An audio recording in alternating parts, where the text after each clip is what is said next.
Good afternoon, ladies and gentlemen, and welcome to today's remote edition of Cronkite Sports Now. I'm Bree Peters. Let's talk sports. Breaking news out of the NFL. Retired Patriots tight end Rob Gronkowski is officially back and will be reuniting with Tom Brady in Tampa Bay. Multiple sources have reported that the Patriots have traded Gronk to the Buccaneers. The Pats will receive a 4th-round draft pick, and the Bucs will receive a 7th-round draft pick along with a trade. We're about 48 hours away from the start of the 2020 NFL Draft.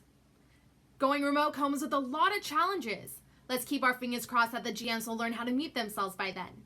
Cronkite News reporter Brandon Jensen has more on the challenges the Arizona Cardinals may be facing, as well as teams throughout the league. Despite being drafted 19th overall by the New York Giants in 2013, Justin Pugh was not invited to the NFL Draft. He did not get to bro hug the commissioner or have a jersey presented to him on national television.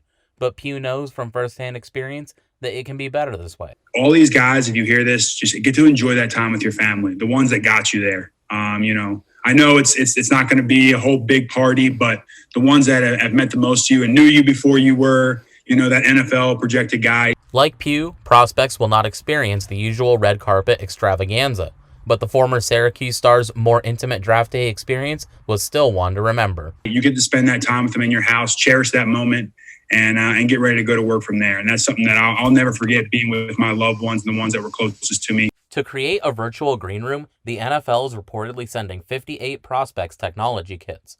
Glitches are bound to happen, but with pro days and pre-draft interviews canceled, some prospects face a bigger challenge than technical difficulties. I definitely empathize with them. I don't necessarily know what advice I would give to somebody going through that situation, because a lot of guys, pro day is the only shot that they have to get in front of these scouts. Hicks was a 3rd-round pick in 2015 and had his college career hindered by injuries, so the pre-draft process was vital to determining where he would get drafted. I remember being a rookie, going through the process, all you want to do is impress, show what you can do. And to have those opportunities taken away is tough. While this might pose a challenge for some prospects, Cardinals coach Cliff Kingsbury said that their draft prep has largely stayed the same. There will be adjustments to be made, but we'll be able to call and text. And for the most part, we're at our houses watching film and doing the same draft prep we do in our office, just without the human interaction. In lieu of in-person interviews, Kingsbury said that the pre-draft process will involve a lot of phone calls, text messages, and webcam conversations.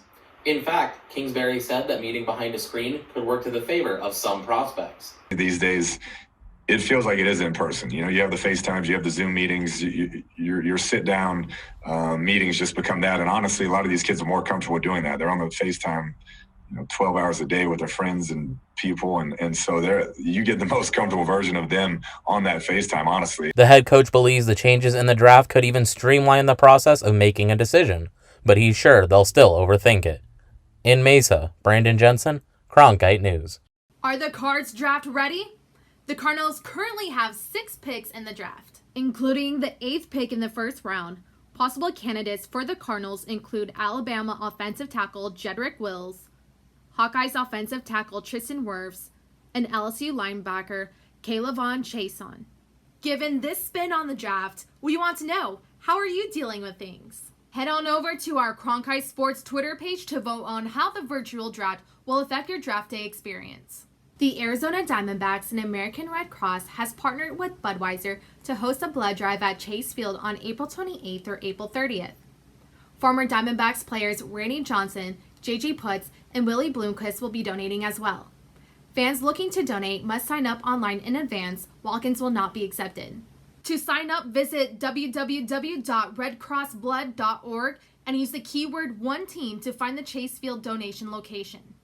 Let's take it back to this day in 2012 with the Coyotes organization. Joining me today is Cronkite News reporter Alberto Ramirez to talk about how Rafi Torres earned himself a 25-game suspension for a hit on Marian Hossa. Alberto, tell me about what happened to the Coyotes organization on this day. Well, on this day in 2012, the NHL suspended Rafi Torres for 25 games for a dirty hit on Marian Hossa in the 3rd game of the 2012 NHL playoffs in the 1st round. And it was just a brutal hit in which Hossa was like on the right side of the ice, and then he cut towards the center, and Rafi Torres came at him and jumped up and just caught him clean in the jaw. and knocked Hossa out. So that in itself, you said he jumped up to hit Hossa. That in itself changes the point of contact in the hit. What could potentially have been a chest check, change it to hitting him in the head to make it a dirty play. Do you think that in itself is what changed the momentum? Yeah, definitely, because jumping up propelled him to hit him in the jaw, whereas if he wouldn't have jumped, he would have just rushed him straight to the chest. And what was the aftermath of that hit? I mean, obviously, the lengthy suspension, 25 games, which was later reduced to 21 games. But, I mean, it didn't affect the Coyotes in terms of that series because they still went on to eliminate the Blackhawks. And then after that, managed to make it all the way to the Western Conference final where they got eliminated by division rival, the eventual champions, the LA Kings. Yes, and including the team right then in that game also got in a pretty big brawl as well. Yeah, a brawl that had to get split up by the referees because they got a little too heated in there. Yeah, do you think Hossa even saw Torres coming? If he did see him, it might have been for a split second because he literally came out of nowhere. Hossa was changing direction where just out of nowhere, Torres came, jumped up, knocked him out. And all right, well, thank you for joining me, Alberto. Thanks for having me. Before we get out of here today, things are heating up as the Elite Eight is underway. Make your way over to our Cronkite Sports Twitter page to vote on your all-time favorite sports movies.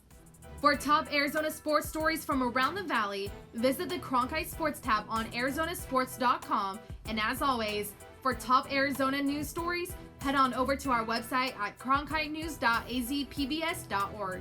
Thank you so much for joining us today. Stay safe and stay healthy while enjoying your Tuesday evening. We'll see you back here tomorrow.